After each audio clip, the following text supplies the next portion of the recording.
మనోళ్ళు కూడా అలవోకగా ఓట్లేసారు. మీరు గొప్పలే, మీరు మాణిక్యరావుని గెలిపించారు.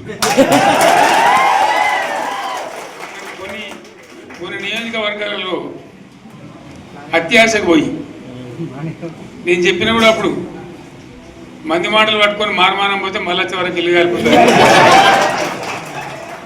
వీళ్ళని నమ్మితే అమాంతం మింగుతారు, మోసపోతాం. ఇప్పుడు రైతు బంధుకు రామరామ అంటారు, దళిత బంధుకు జైబీం అంటారు. వీళ్ళు ముంచుతారా నాయన అని చెప్పిన ఆయన వాడు తులం బంగారం ఇంత నీకు ఏంటి, నీకు బంగారం వడ్డానం పెడతాను కానీ ఆయనతో నమ్మి ఏమో మీ సంగతి ఎంతో చూద్దామని ఆయనతో వేసారు. వేసింది ఇరుకపోయారు, బాయిలో పడ్డారు, అయిపోయి ఉన్నాయి అన్ని వీకే. ఇప్పుడు మళ్ళీ మొదటికి వచ్చానా కైలాసం ఆడలో పెద్ద పామింగినట్టు అయింది మళ్ళీ. అంతే కదా, ఆలోచన లేకుండా ఎటు పడితే అటు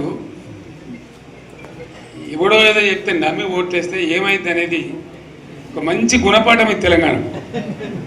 గ్యారంటీగా మంచిగా సంసారం జరుగుతుంది. తువ్వకచ్చినాం, రైతులు ఇంత ముఖం తెలివైతుండ్రి, ఇంత బాకీలు కట్టుకుంటుండ్రి. ఎంతోమంది పాపం సిటీలు వేసుకుందరు, ఏదో వేసుకుందరు. రైతు బంధు పైసలు పడితే ఎంత సంతోషం ఉంటుండే. ఆయన మీద కంగారు గచ్చిపోయింది. ఇప్పుడు వాడు ఇతడో ఏడో భగవంతుని కనుక ఇచ్చినప్పుడు మోసం. ఏదో మళ్ళీ ఎలక్షన్ కోసం దానికోసం చేస్తారు తప్ప కడుపు నిండా ప్రేమ ఇచ్చేది ఇట్లే ఉంటుందా? సర్పంచ్ ఎలక్షన్ పెట్టింది సార్. మనం ఉన్నప్పుడు కరోనా వచ్చింది. కరోనా వస్తే కూడా నేను రైతు బంధు ఆపలే. కరోనా వచ్చి రాష్ట్రానికి రూపాయి ఆదాయం రాకపోయినా